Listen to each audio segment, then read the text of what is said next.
Hi friends, welcome to Warrior Choice Academy. APSC group 2 మెయిన్స్కి సంబంధించి మనము టాప్ 20 ఎక్స్పెక్టెడ్ మోడల్ పేపర్స్ని మార్కెట్లో రిలీజ్ చేశాము. ప్రీవియస్ వీడియోలో మోడల్ పేపర్ 5లో ఉన్నటువంటి పాలిటీకి సంబంధించిన బిట్స్ అనేవి పార్ట్ 1 అంటే 76 నుంచి 100 వరకు ఉన్న ఎంసీక్యూస్ ఎక్స్ప్లెయిన్ చేసుకున్నాము. ఈ వీడియోలో మోడల్ పేపర్ 5లో ఉన్నటువంటి 101వ ప్రశ్న నుంచి 125 వరకు ఉన్న ప్రశ్నలను డీటెయిల్గా ఎక్స్ప్లెయిన్ చేసుకుంటూ వీడియోను అప్లోడ్ చేయబోతున్నాము. మనకి ఆల్రెడీ మార్కెట్లోకి పేపర్ 1 మరియు పేపర్ 2 మోడల్ పేపర్స్ రిలీజ్ చేసాము. ఇందులో ఉన్న ప్రతి బిట్ను డీటెయిల్గా ఎక్స్ప్లెయిన్ చేస్తూ మన యూట్యూబ్ ఛానల్లో అప్లోడ్ చేస్తున్నాము. ఎవరికైనా కూడా ఈ మోడల్ పేపర్స్ కావాలి అని అనుకుంటే 9100140284 ఈ నెంబర్కి మీరు డీటెయిల్గా మీ యొక్క అడ్రస్ను వాట్సాప్లో పంపిస్తే ఈ 2 బుక్స్ అనేవి మీ ఇంటి వద్దకే పంపించడం జరుగుతుంది. ఈ బుక్స్ హైదరాబాద్లో మరియు ఆంధ్రప్రదేశ్లో ఉన్న అన్ని ప్రముఖ బుక్ స్టాల్స్లో కూడా అందుబాటులో ఉన్నాయి. వీటితో పాటు మనకి పూర్వీ పబ్లికేషన్స్ నుంచి అనిల్ సార్ రిలీజ్ చేసినటువంటి మ్యాగజైన్స్ కూడా అందుబాటులో ఉన్నాయి సైన్స్ అండ్ టెక్నాలజీకి సంబంధించి. ఈ మ్యాగజైన్స్ అనేవి మనకి మే నెల నుంచి అందుబాటులో ఉన్నాయి. మే, జూన్, జూలై, ఆగస్ట్, సెప్టెంబర్ ఇవి కరెంట్ సైన్స్ అండ్ టెక్నాలజీకి సంబంధించినటువంటి ఎంసీక్యూస్తో కూడిన కరెంట్ ఇష్యూస్తో ఉన్నటువంటి మ్యాగజైన్స్. ఈ మ్యాగజైన్స్లో ఉన్న టాపిక్స్ కూడా ఎక్స్ప్లెయిన్ చేస్తూ మన యూట్యూబ్ ఛానల్లో వీడియోస్ అనేవి అప్లోడ్ చేస్తాము. ఇప్పటి వరకు 3 వీడియోలు అప్లోడ్ చేశాము. మే నెలకు సంబంధించి ప్రతి చాప్టర్కి సంబంధించి రీసెంట్ ఇష్యూస్ని చాప్టర్ వైజ్గా ఎక్స్ప్లెనేషన్ ఇస్తూ ఎంసీక్యూస్ ఇవ్వడం ఈ మ్యాగజైన్స్ యొక్క ప్రత్యేకత.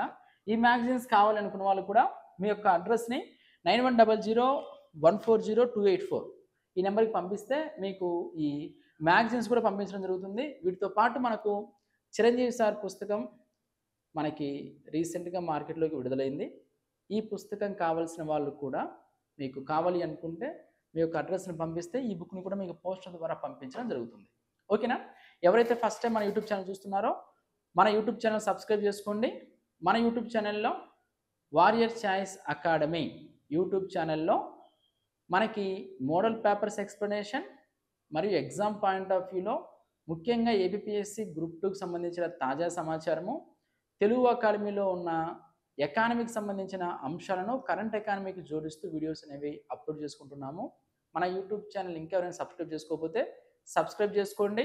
మరియు మన మిత్రులు ఎవరైనా గ్రూప్ 2 ప్రిపేర్ అవుతుంటే వారికి కూడా మన వీడియోస్ని షేర్ చేయండి. ఓకేనా? చూడండి, మనము 5వ మోడల్ పేపర్లో ఉన్నాం. 5వ మోడల్ పేపర్లో ఫస్ట్ 75 బిట్స్ అనేవి ఏపీ హిస్టరీకి సంబంధించినవి. అవి 3 వీడియోస్ అనేవి చెప్పుకున్నాము.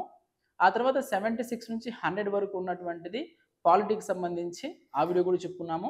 ఇప్పుడు 101 నుంచి 125 వరకు ఉన్న బిట్స్ని ఎక్స్ప్లెయిన్ చేసుకోబోతున్నాం. ఓకే, చూడండి, క్వశ్చన్ నెంబర్ 101. భారత రాజ్యాంగం పార్లమెంటరీ తరహా ప్రభుత్వాన్ని ఏర్పాటు చేసినది మరియు ఈ తరహా ప్రభుత్వం సారాంశం ఏమిటంటే వీరికి అది బాధ్యత వహిస్తుంది. చూడండి, భారతదేశం పార్లమెంటు తరహా ప్రభుత్వ విధానాన్ని పాటిస్తుంది. ఆర్టికల్ 75(3) ప్రకారము కేంద్ర మంత్రిమండలి లోక్సభకి, దిగువ సభకి అంటే లోక్సభకు సమిష్టి బాధ్యత వహిస్తుంది. అదేవిధంగా ఆర్టికల్ 164(2) ప్రకారము రాష్ట్రంలో రాష్ట్ర మంత్రిమండలి విధాన సభకి, శాసనసభకి సమిష్టి బాధ్యత వహిస్తుంది.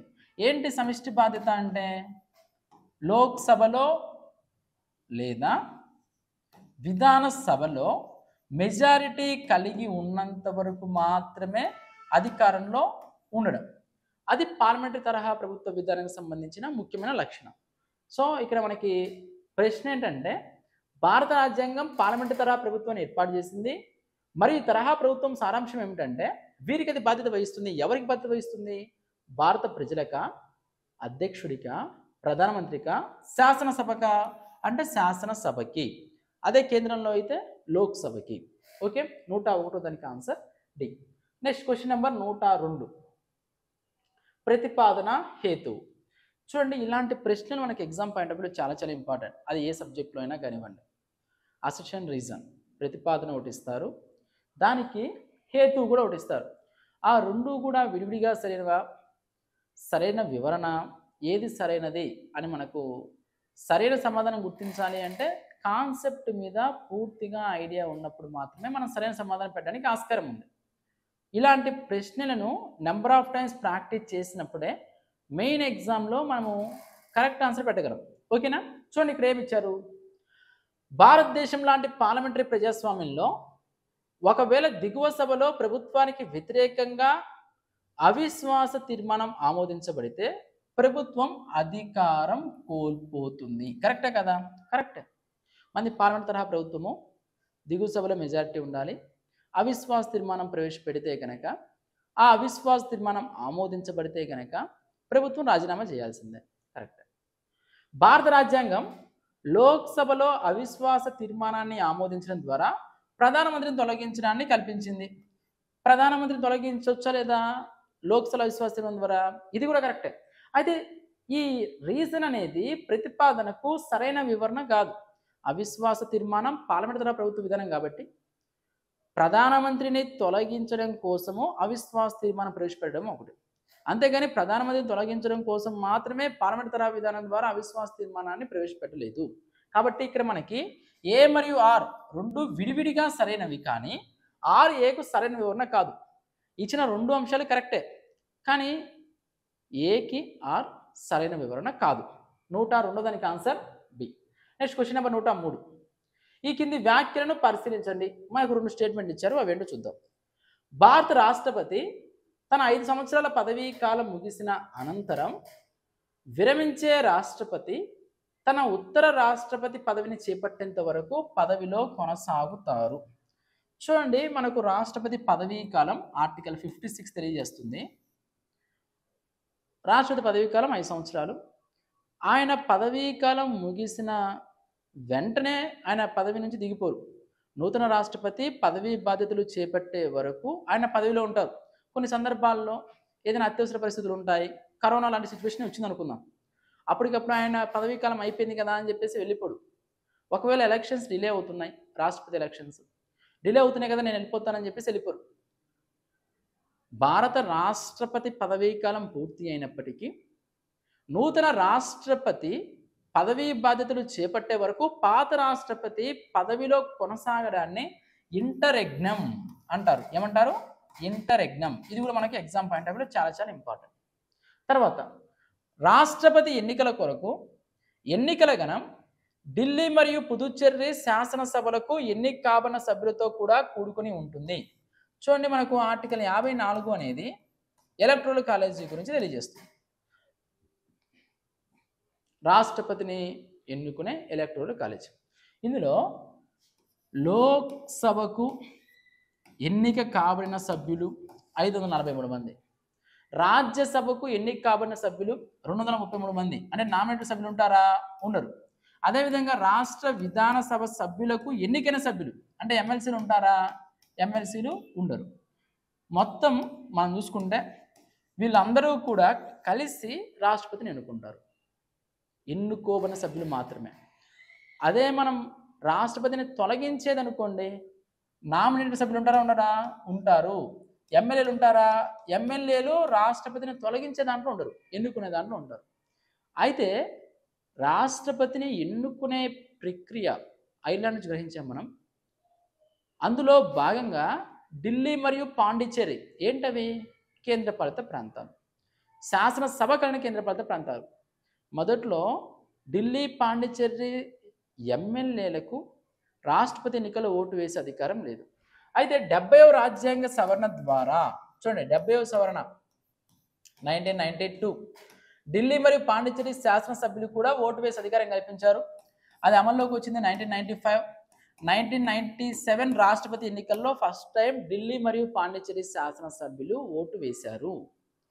1997 నుంచి 2002 వరకు కేఆర్ నారాయణన్ మనకి మొదటి దళిత రాష్ట్రపతి, అత్యధిక మెజారిటీతో ఎన్నికైనటువంటి రాష్ట్రపతి కేఆర్ నారాయణన్.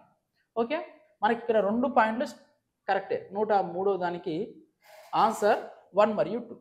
నెక్స్ట్ 104. ఈ కింది వ్యాఖ్యలను పరిశీలింపము.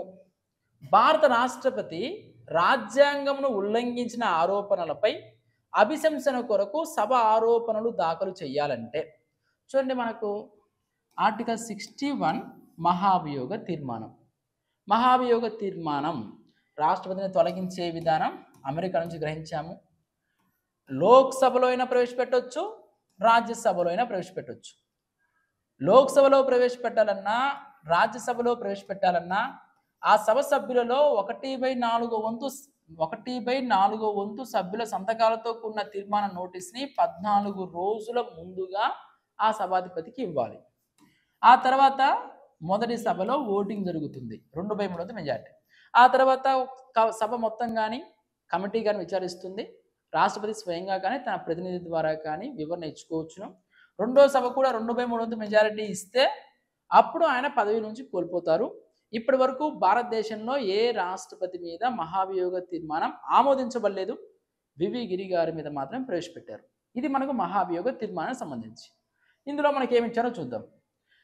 రాతపూర్వకంగా సభ మొత్తం సభ్యుల్లో 1/4 వంతు సభ్యుల సంతకంతో 7 రోజుల ముందస్తు నోటీసు తర్వాత ప్రతిపాదన కలిగిన తీర్మానాన్ని ప్రవేశపెట్టవలెను. చూడండి 7 రోజులు కాదు, 1/4 వంతు సభ్యుల తీర్మానంతో కూడిన నోటీస్ని 14 రోజుల ముందు ఆ సభాధిపతికి ఇవ్వాలి. సో మొదటిది రాంగ్. తర్వాత సభ మొత్తం సభ్యులలో 2/3 వంతు సభ్యులకు తగ్గకుండా ఆధిక్యంతో తీర్మానాన్ని ఆమోదించాలి. కరెక్టే కదా? కరెక్టే. 2/3 వంతు లోక్సభ కానీ రాజ్యసభ కానీ. సో మనకి ఇక్కడ ఆన్సర్ బి, 2 మాత్రమే. 104 దానికి ఆన్సర్ బి. నెక్స్ట్ 105. భారత ఉపరాష్ట్రపతి ఏ సమయంలోనైనా వీరికి రాజీనామా పత్రం సమర్పించడం ద్వారా తన పదవికి రాజీనామా చేయగలడు. చూడండి, రాష్ట్రపతి తన రాజీనామాని ఉపరాష్ట్రపతికి, ఉపరాష్ట్రపతి తన రాజీనామాని రాష్ట్రపతికి ఇస్తారు. గుర్తుపెట్టుకోండి, రాష్ట్రపతి రాజీనామా చేసినా రాష్ట్రపతి ఉపరాష్ట్రపతికి ఇస్తారు, ఉపరాష్ట్రపతి రాజీనామా చేస్తే రాష్ట్రపతికి ఇస్తారు. మనకు ఆర్టికల్ 67 అనేది ఉపరాష్ట్రపతి పదవీ కాలం గురించి, 5 years ఉపరాష్ట్రపతి పదవీ కాలం. ఒకవేళ మధ్యలో ఆయన రాజీనామా చేయాలి అనుకుంటే రాష్ట్రపతికి ఇస్తారు. మనకు ఆన్సర్ వచ్చేసి సి, భారత రాష్ట్రపతి. 105 దానికి సి. నెక్స్ట్ 106. ఈ కింది వ్యాఖ్యలను పరిశీలింపము. వార్షిక ఆర్థిక నివేదిక. మనకు వార్షిక ఆర్థిక నివేదిక అంటే ఏంటి? బడ్జెట్.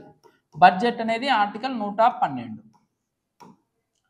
వార్షిక ఆర్థిక నివేదికలో నిధుల కొరకు డిమాండ్లను లోక్సభ ఓటింగ్ చేసిన తరువాత అలా చేసిన నిధులు మరియు భారత సంచిత నిధికి ప్రభారమైన వ్యయాల వార్షిక ఆర్థిక బిల్లులో చేర్చబడతాయి.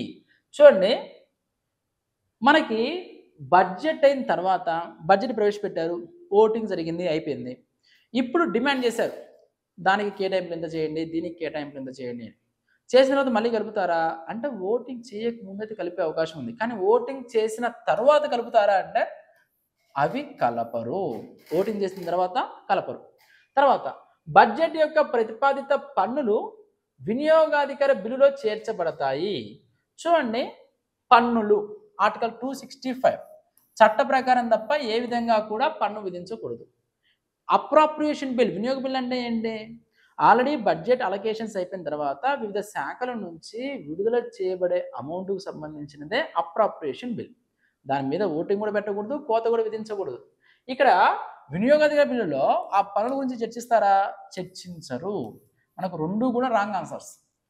ఓకే, 106 దానికి ఆన్సర్ డి. నెక్స్ట్ 107. ఈ కింది వాటిలోని ఏ సంఘం పార్లమెంట్ యొక్క స్థాయి సంఘం కాదు?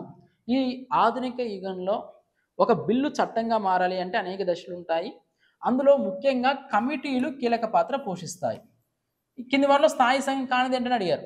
ప్రజాపతుల సంఘం అతి పురాతనమైన కమిటీ, అంచనాల సంఘం ముఖ్యమైన ఆర్థిక సంఘం, ప్రభుత్వ రంగ సంస్థల సంఘం, ఈ 3 స్థాయి సంఘాలే.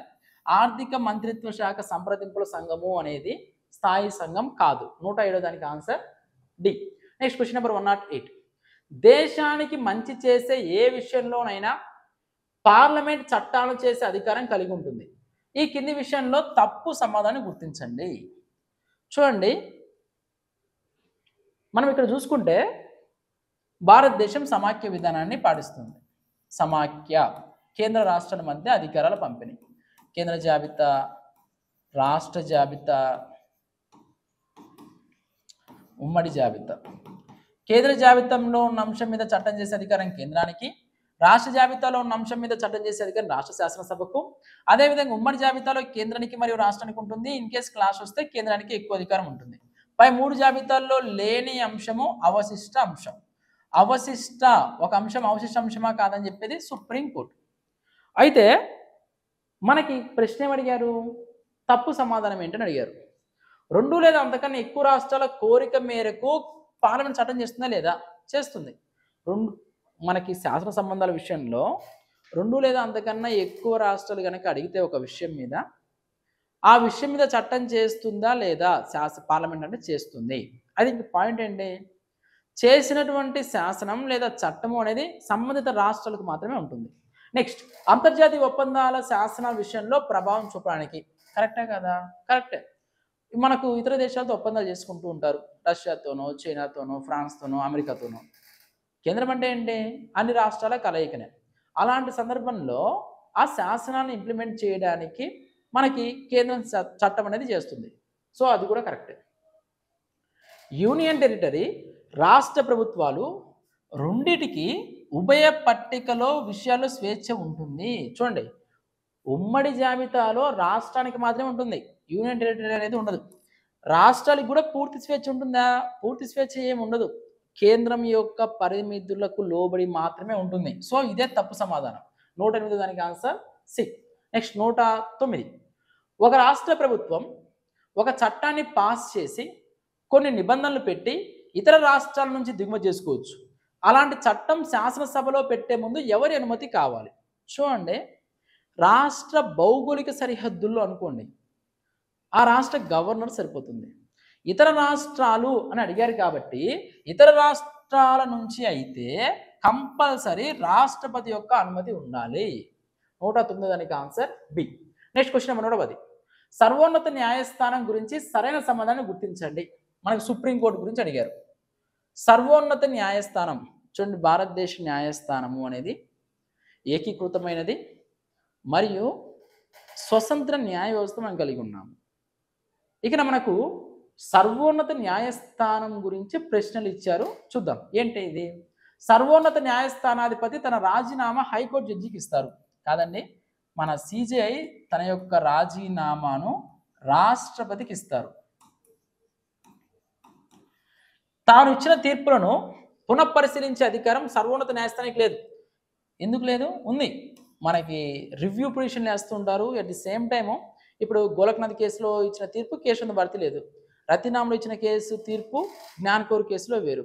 శంకరీ ప్రసాద్ కేసు, సజ్జన్ సింగ్ కేసు, ఇలా ఒక కేసులో ఇచ్చిన తీర్పును సుప్రీంకోర్టు పునఃసమీక్ష తీసుకుని వేరే తీర్పు ఇవ్వచ్చు లేదా? ఇవ్వవచ్చును. ఇక లేదని చెప్పారు. ఇది రాంగ్. సర్వోన్నత న్యాయస్థానానికి లోబడే దేశంలోని అన్ని సివిల్ జ్యుడిషియల్ అధికారులు పనిచేస్తారు. కరెక్టే కదా? ఇది కరెక్ట్. మెయిన్ సుప్రీంకోర్టు యొక్క ప్రొసీడింగ్స్ ప్రకారము, సుప్రీంకోర్టు యొక్క ఆర్డర్స్ ప్రకారము, సుప్రీంకోర్టు యొక్క అధికార పరిధిలోనే అన్ని సివిల్ జ్యుడిషియల్ అధికారులు పనిచేయాల్సి వస్తుంది. మనకు 110 దానికి ఆన్సర్ సి. మనకు ప్రశ్నలో సరైనది అడిగారా, సరి కానిది అడిగారా అని చూసుకోవాలి. మనకు 110 దానికి సి. నెక్స్ట్ 111. ఈ కింది వాటిని జతపరచండి. మనకి ఇక్కడ మ్యాచ్ ద ఫాలోయింగ్ ఇచ్చారు. దానికన్నా ముందు మనము ఆర్టికల్ 265. ఏంటి ఆర్టికల్ 265? చట్టబద్ధంగా తప్ప మరే విధంగా పన్నులు విధించకూడదు. ఒక పన్ను విధించాలి అన్నా, ఆల్రెడీ ప్రజెంట్ ఉన్న పన్ను రేటు పెంచాలి అన్నా కంపల్సరీ చట్టం చేయాలి. అదే పన్ను రద్దు చేయాలి అన్నా, పన్ను రేటు తగ్గించాలి అన్నా చట్టం చేయాల్సిన అవసరం లేదు. ఈ పాయింట్ మనకి చాలా చాలా ఇంపార్టెంట్. ఇప్పుడు పన్ను విధించాము, చట్టం చేసి డబ్బులు వస్తాయి కదా, ఆ డబ్బులు అనేవి కేంద్ర సంఘటిత నిధిలో చేరుతాయి. 266 కేంద్ర సంఘటిత నిధి, 266(1) రాష్ట్ర సంఘటిత నిధి, 267 సంఘటిత నిధిలో నుంచి ఆపత్కాలంలో అత్యవసర పరిస్థితుల్లో ఉపయోగపడతాయి అన్న ఉద్దేశంతో కొంత డబ్బులు పక్కన పెడతారు. అదే ఆగంతుక నిధి 267. 267(1) వచ్చేసి రాష్ట్ర ఆగంతుక నిధి. ఈ 5 ఆర్టికల్స్ మనకు చాలా చాలా ఇంపార్టెంట్. చూడండి, ఇప్పుడు మనం చూసుకుంటే మనకి కేంద్ర ఆగంతుక నిధి 267, రాష్ట్ర సంఘటిత నిధి 266(1), కేంద్ర సంఘటిత నిధి 266, రాష్ట్ర ఆగంతుక నిధి 267(1). ఇది మనకి ఇంపార్టెంట్. 111. నెక్స్ట్ 112. కింది వాటిలో సరైన వాక్యం ఏంటి? రాష్ట్ర ప్రభుత్వ ఆస్తులపై కేంద్ర ప్రభుత్వం పన్నులు విధించకూడదు. కరెక్టే కదా? కరెక్టే. రాష్ట్ర ప్రభుత్వం ఆస్తుల మీద పన్ను విధించేది కానీ రాష్ట్రానికి ఉంటుంది తప్ప కేంద్రానికి ఉండదు. రెండవది, రైల్వేల కోసం వినియోగించే విద్యుత్ కూడా పన్ను మినహాయింపు కలదు. కరెక్టే కదా? కరెక్టే. రైల్వేల కోసం వినియోగించే విద్యుత్ మీద పన్ను విధించకూడదు. మనకి 112 దానికి ఆన్సర్ సి. నెక్స్ట్ 113. కింది వాటిలో రాజమన్నార్ కమిటీ సిఫార్సులు ఏంటి? మనకి కేంద్ర రాష్ట్ర సంబంధాల విషయం మీద ఏర్పాటు చేసిన మొదటి కమిటీ ఎంసి సీతల్వాడ్ కమిటీ. ఆ తర్వాత ఎంసి సీతల్వాడ్ కమిటీ ఇచ్చిన నివేదిక కేంద్రానికి అనుకూలంగా ఉంది అని చెప్పేసి 1970s ఆ టైంలో డిఎంకే పార్టీ తమిళనాడులో అధికారంలోకి వచ్చినప్పుడు వేసిన కమిటీనే రాజమన్నార్ కమిటీ. ఈ కమిటీ ఏం చెప్పింది అంటే అనేక అంశాలు సిఫార్సు చేసింది. ముఖ్యంగా ఆర్టికల్ 356 అనేది 356, 256, 257 రద్దు చేయాలని, అఖిల భారత సర్వీసులు ఐఏఎస్, ఐపీఎస్ ఇలాంటి వాటిని రద్దు చేయాలి అని చెప్పేసి, రాజ్యసభలో అన్ని రాష్ట్రాలకు సమాన ప్రాతినిధ్యం కల్పించాలి అని చెప్పేసి, రాజ్యసభలో 12 మంది సభ్యులని నియామకం చేసే రాష్ట్రపతి అధికారం రద్దు చేయాలని చెప్పేసి, ఎగుమతులు దిగుమతులకు సంబంధించిన విషయంలో రాష్ట్రాలకు వాటా ఇవ్వాలి అని, కార్పొరేషన్ ట్యాక్స్ విషయంలో రాష్ట్రాలకు వాటా కల్పించాలి అని, అంతర్రాష్ట్ర కౌన్సిల్ ఏర్పాటు చేయాలి అని, ఇలా ఎన్నో అంశాలు చెప్పింది. హైకోర్టు జడ్జి తొలగించే విషయంలో కూడా రాష్ట్ర శాసనసభలకు అధికారం కల్పించాలి అని, ఇలా చాలా అంశాలు చెప్పింది. మనకి కేంద్ర సంబంధాలు ఇంపార్టెంట్. అందులో MC Setalvad committee, Rajamannar committee, Sarkaria committee, Madan Mohan Punchhi committee, Anandpur Sahib తీర్మానం, ఇవన్నీ కూడా మనకి ఇంపార్టెంట్. ఇప్పుడు చూడండి, అవశిష్ట అధికారాన్ని రాష్ట్రాలకు వాటా కల్పించాలి చెప్పింది. ఎగుమతులు దిగుమతులపై రాష్ట్రాలకు వాటా కల్పించాలి. హైకోర్టు న్యాయమూర్తుల తొలగింపులో రాష్ట్రాల శాసనసభ అభిప్రాయానికి ప్రాతినిధ్యం ఇవ్వడం, రాజ్యసభలో రాష్ట్రాలకు సమప్రాతినిధ్యం కల్పించడం, ఈ అన్ని అంశాలను కూడా రాజమన్నార్ కమిటీ చెప్పింది. 113 దానికి ఈ. నెక్స్ట్ 114. జాతీయ అత్యవసర కాలానికి సంబంధించి కింది వాటిలో సరైనది ఏంటి? జాతీయ అత్యవసర కాలం, మనకు అత్యవసర పరిస్థితులు ఇంపార్టెంట్ అండి. 352, 356, 360. జాతీయ అత్యవసర పరిస్థితి, రాజ్యాంగ అత్యవసర పరిస్థితి, ఆర్థిక అత్యవసర పరిస్థితి. ఇందులో సరైనది ఏంటని అడిగారు. రాష్ట్రపతి కేంద్రం నుంచి రాష్ట్రాలకు బదిలీ అయ్యే వరం తగ్గించవచ్చు లేదా తగ్గించవచ్చు. ఈ తగ్గింపు అత్యవసర పరిస్థితులు విధించిన ఆర్థిక సంవత్సరం మొత్తం అమల్లో ఉంటాయి. కరెక్టే. మనకి 114 దానికి సి. నెక్స్ట్ 115. సహకార సంఘాలకు సంబంధించిన రాజ్యాంగ సవరణ. సహకార సంఘాల గురించి మనకి 97 అమెండ్మెంట్ 97వ రాజ్యాంగ సవరణ. మనకి 1910లో కూడా మనకు సహకార సంఘాల గురించిన ప్రస్తావన ఉంది. 115 దానికి డి. నెక్స్ట్ 116. కింది వాటిలో సరైన వాక్యం కానిదేది? మనకు ప్రశ్నలో కరెక్ట్ అడిగారా రాంగ్ అడిగారా అని చూసుకోవాలి. ఎన్నికల వివాదాలపై హైకోర్టు ఇచ్చే తీర్పులపై సుప్రీంకోర్టులో అప్పీల్ చేసుకోవచ్చు. ఎన్నికల వివాదాలు వచ్చినప్పుడు హైకోర్టును కానీ సుప్రీంకోర్టు కానీ సంప్రదిస్తారు. అయితే హైకోర్టులో ఇచ్చిన తీర్పు అనుకూలంగా రానప్పుడు సుప్రీంకోర్టుకి వెళ్ళొచ్చా లేదా, అప్పీల్ చేసుకోవచ్చా లేదా, చేసుకోవచ్చు. ఎన్నికల వివాదాలపై హైకోర్టు తీర్పులని సుప్రీంకోర్టులో అప్పీల్కి అవకాశం లేదు, అవకాశం ఉంది. సో మనకి ఇక్కడ ఆన్సర్ 1 అనుకుంటాం. సరైనది ఏంటని అడిగితే ఆన్సర్ 1. మనకు ప్రశ్నలు ఏమడిగారు? రాంగ్ ఆన్సర్ అడిగారు. కాబట్టి మనకు ఆన్సర్ 2. మనకు తెలిసిన వాటిని కూడా పోగొట్టుకునే అవకాశం ఇలాంటి ప్రశ్నల్లో ఉంటుంది. సరైనది అడిగారా, సరికానిది అడిగారా, ఏది కరెక్ట్ ఏది రాంగ్ అనేది మనం చూసుకోవాలి. నెక్స్ట్ 116 దానికి బి. నెక్స్ట్ 117. కులాలు మతాల ప్రాతిపదికన ఓట్లు అడగడం చట్ట విరుద్ధమని సుప్రీంకోర్టు ఏ కేసు తీర్పులో పేర్కొన్నది? మనకు చాలా ఇంపార్టెంట్. సుప్రీంకోర్టు అనేక సందర్భాల్లో చెప్పింది కులాల ప్రాతిపదికన మతాల ప్రాతిపదికన ఓట్లు అడగకూడదు, అలా అడగడం నేరమని. ఇటీవల మనకు అభిలాయ్ Singh versus Union of India కేసులో చెప్పింది. మనకు 117 దానికి ఆన్సర్ డి. నెక్స్ట్ 118. ఈ కింది వాటిని జతపరచండి. మనం ఒక రాజ్యాంగాన్ని వివిధ దేశాల నుంచి సంగ్రహించుకున్నాము. మోర్ దాన్ 70% భారత ప్రభుత్వ చట్టం నుంచి మనం గ్రహించడం జరిగింది. ఏ అంశము ఎక్కడి నుంచి గ్రహించామని అడిగారు. భారత ప్రభుత్వ చట్టం 1935 అత్యవసర పరిస్థితి, బ్రిటన్ నుంచి శాసన నిర్మాణ ప్రక్రియ, అమెరికా నుంచి రాష్ట్రపతి తొలగింపు ప్రక్రియ, ఐర్లాండ్ నుంచి రాష్ట్రపతి ఎన్నిక ప్రక్రియ, కెనడా నుంచి సుప్రీంకోర్టు సలహా అధికార పరిధి. మనకు ఆన్సర్ వచ్చేసి 1. 118 దానికి 1. నెక్స్ట్ 119. భారత న్యాయ వ్యవస్థ లక్షణం ఏది? చూడండి, భారత న్యాయ వ్యవస్థ అంటేనే ఫస్ట్ గుర్తు రావాల్సింది ఏకీకృత న్యాయ వ్యవస్థ. కరెక్ట్. స్వతంత్ర న్యాయ వ్యవస్థ. కరెక్ట్. పార్లమెంట్ సార్వభౌమాధికారంతో కూడిన న్యాయ సమీక్ష అధికారం. కరెక్ట్. న్యాయ సమీక్ష అంటే ఏంటి? శాసనసభ లేదా మనకు లోక్సభ శాసనాలు ఏవైతే చేస్తాయో ఆ శాసనం రాజ్యాంగం లోబడి ఉన్నాయా, రాజ్యాంగం వ్యతిరేకంగా ఉన్నాయా అని చూసుకొని, రాజ్యాంగం లోబడి ఉంటే ఇంట్రావైర్స్, రాజ్యాంగం వ్యతిరేకంగా ఉంటే అల్ట్రావైర్స్ అని ఆ వ్యతిరేకంగా ఉన్న వాటిని కొట్టివేయడమే న్యాయ సమీక్ష అధికారం. అయితే ఈ న్యాయ సమీక్ష మీద కూడా పరిమితులు విధించే అధికారం ఉందా లేదా? పార్లమెంట్కి ఉంది. ఆ పరిమితులు హేతుబద్ధంగా ఉన్నాయా లేదా అని సమీక్షించే అధికారం సుప్రీంకోర్టుకు ఉందా లేదా? అది కూడా ఉంది. మనం 119 దానికి ఆన్సర్ డి. నెక్స్ట్ 120. పార్లమెంట్ రాజ్యాంగ స్వరూపాన్ని సవరించలేదు అని సుప్రీంకోర్టు ఏ కేసులో చెప్పింది? ఇక మనం చూసుకుంటే, మీరు రాజ్యాంగంలో ఏ అంశాన్ని సవరించుకోండి, అంతే తప్ప రాజ్యాంగ మౌలిక స్వరూపం జోలికి రావద్దు అని కేశవానంద భారతి కేసులో సుప్రీంకోర్టు చెప్పింది. 120 దానికి ఆన్సర్ ఏ. నెక్స్ట్ 121. భారత రాజ్యాంగ పీఠికలో ఏమనుంది? పీఠిక ప్రవేశిక, ప్రియాంబుల్, ఇంట్రొడక్షన్, రాజ్యాంగానికి సంబంధించిన మొత్తం అల్టిమేట్ గోల్ మనకు ప్రియాంబుల్లో కనిపిస్తుంది. అందులో మనం భారత ప్రజలమైన మేము భారతదేశాన్ని సర్వసత్తాక, సామ్యవాద, లౌకిక, ప్రజాస్వామ్య, గణతంత్ర రాజ్యాంగం నిర్మించుకోవడానికి, సామాజిక, ఆర్థిక, రాజకీయ న్యాయాన్ని అందించుకోవడానికి, అంతస్తుల్లో అవకాశాల్లోనూ సమానత్వం గురించి, ఇలా మనకు అన్ని అంశాలు ఉండి 1949 నవంబర్ 26న ఈ రాజ్యాంగాన్ని మాకు మేము సమర్పించుకుంటున్నాం. అంటే వేరే మన బ్రిటన్కో ఇతర దేశానికో మనం సమర్పించుకోలేదు, మాకు మేము సమర్పించుకుంటున్నాం అని ఉంటుంది. భారత ప్రజలమైన మేము ఈ రాజ్యాంగ పరిషత్తులో ఈ రాజ్యాంగాన్ని భారతదేశానికి అందజేయ నిర్ణయించామనేది ఉండదు. భారత ప్రజలమైన మేము మా రాజ్యాంగ పరిషత్తులో ఈ రాజ్యాంగాన్ని చట్టబద్ధం చేసి మాకు మేము సమర్పించుకుంటున్నాము, ఇది మనకుంటుంది.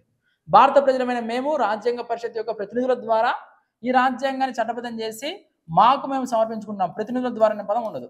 రాజ్యాంగ పరిషత్ సభ్యులమైన మేము భారత ప్రజలకు ప్రాతినిధ్యం వహిస్తూ ఈ రాజ్యాంగం చట్టబద్ధం చేసి మాకు మేము సమర్పించుకుంటున్నాము, ఇలా ప్రాతినిధ్యం అనే మాట కూడా ఉండదు.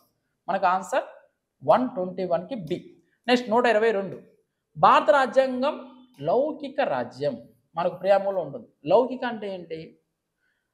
ఏ రాజ్యానికి అధికార మతం అంటూ ఉండదు, అన్ని మతాలకు సమప్రాధాన్యం కల్పించేదే లౌకిక. చూడండి, సర్వమత సమానత్వం కరెక్టే, ఆరాధన స్వేచ్ఛ కరెక్టే, విద్యా సంస్థలన్నిటికీ మత స్వేచ్ఛ ఉంటుందా? ఉండదు. ఉద్యోగ అవకాశాలు అన్ని మతాలకు సమానంగా ఉంటాయి. 1, 2, 4 మనకు ఆన్సర్ డి. 122 దానికి డి. నెక్స్ట్ 123. జాబితా 1, జాబితా 2. ఇందులో మనం చూసుకుంటే రాజ్య విధాన ఆదేశిక సూత్రాలు, మనం ఆదేశాలు ఎక్కడ నుంచి తీసుకున్నాం? ఐర్లాండ్ తీసుకున్నాం. ప్రాథమిక హక్కులు ఎక్కడ నుంచి తీసుకున్నాం? ప్రాథమిక హక్కులు అమెరికా నుంచి తీసుకున్నాం. కేంద్ర రాష్ట్ర సంబంధాలు ఎక్కడ తీసుకున్నాము? ఉమ్మడి జాబితా. ఉమ్మడి జాబితా అనేది మనము ఆస్ట్రేలియా నుంచి తీసుకున్నాం. యూనియన్కి మిక్కిలి అధికారాలు, యూనియన్గా భారతదేశం. అంటే యూనియన్ అనే పదం ఎక్కడ తీసుకున్నామంటే కెనడా నుంచి తీసుకున్నాం. ఓకే. నెక్స్ట్ 124. ఈ కింది వివరణలో ఏది సరైనది? 1946 సంవత్సరంలో భారత రాజ్యాంగ నిర్మాణ సభ ప్రావిన్స్లో అసెంబ్లీలచే ఎన్నుకోబడింది. కరెక్టే కదా? కరెక్టే. మనకు అప్పుడు 1946 జూన్ జూలైలో రాజ్యాంగ పరిషత్ ఎన్నికలు జరిగాయి. ప్రజల చేత డైరెక్ట్గా ఏమి ఎన్నుకోలేదు, ప్రావిన్సుల చేత, ఈరోజు మన రాష్ట్రాల చేత ఆనాడు పరోక్ష పద్ధతిలో ఎన్నికలు జరిగాయి. సో ఇది కరెక్ట్. జవహర్లాల్ నెహ్రూ, జిన్నా, సర్దార్ వల్లభాయ్ పటేల్ భారత రాజ్య నిర్మాణ సభలో సభ్యులుగా ఉన్నారు. రాజ్యాంగ జిన్నా మనకు సభ్యత్వం తీసుకోలేదండి, జిన్నా లేరు. తర్వాత రాజ్యాంగ నిర్మాణ సభ మొదటి సమావేశం 1946 డిసెంబర్ 9వ తేదీన జరిగింది, ఇక్కడ జనవరిలో కాదు. భారత రాజ్యాంగం 26 జనవరి 1950 నాడు ఆమోదించబడింది. మనకు 1949 నవంబర్ 26 ఆమోదించారు, 1950 జనవరి 26 నుంచి అమలు చేయబడింది. సో మనకు 124 దానికి ఏ. నెక్స్ట్ 125. భారత ప్రభుత్వ చట్టం 1935లో పొందుపరిచిన ఇన్స్ట్రుమెంట్ ఆఫ్ ఇన్స్ట్రక్షన్స్ని 1950లో భారత రాజ్యాంగంలో ఈ కింది విధంగా పొందుపరిచారు. చూడండి, ఇన్స్ట్రుమెంట్ ఆఫ్ ఇన్స్ట్రక్షన్స్ అనేవి భారత ప్రభుత్వ చట్టంలో ఉన్నాయి 1935 చట్టంలో. ఆ అంశాలను అంటే పరిపాలన మార్గదర్శకాలుగా ఉండే ఉద్దేశంతో ఆదేశిక సూత్రాల రూపంలో వాటిల్ని మన రాజ్యాంగంలో చేర్చారు. ఇన్స్ట్రుమెంట్ ఆఫ్ ఇన్స్ట్రక్షన్స్తో పోల్చింది ఎవరంటే డాక్టర్ బిఆర్ అంబేద్కర్ గారు. ఓకే, ఇవి మనకు 125 వరకు ఉన్నటువంటి ప్రశ్నలు. ఎవరైతే ఫస్ట్ టైం మన యూట్యూబ్ ఛానల్ చూస్తున్నారో మన యూట్యూబ్ ఛానల్ సబ్స్క్రైబ్ చేసుకోండి. అదేవిధంగా మనకు మ్యాగజైన్స్ అనేవి అందుబాటులో ఉన్నాయి కరెంట్ సైన్స్ అండ్ టెక్నాలజీ సంబంధించి. ఈ మ్యాగజైన్స్ కావాల్సిన వాళ్ళు, అదేవిధంగా మనం ఆల్రెడీ మార్కెట్లో రిలీజ్ చేసినటువంటి బుక్స్ ఏవైతే ఉన్నాయో ఈ మోడల్ పేపర్స్ కావాల్సిన వాళ్ళు మీ యొక్క డీటెయిల్ అడ్రస్ని మాకు వాట్సాప్లో పంపించండి. ఈ బుక్స్ అనేవి మీకు పోస్టుల ద్వారా పంపించడం జరుగుతుంది. ఎవరైతే ఫస్ట్ టైం మన యూట్యూబ్ ఛానల్ చూస్తున్నారో మన యూట్యూబ్ ఛానల్ని సబ్స్క్రైబ్ చేసుకోండి. Thank you very much.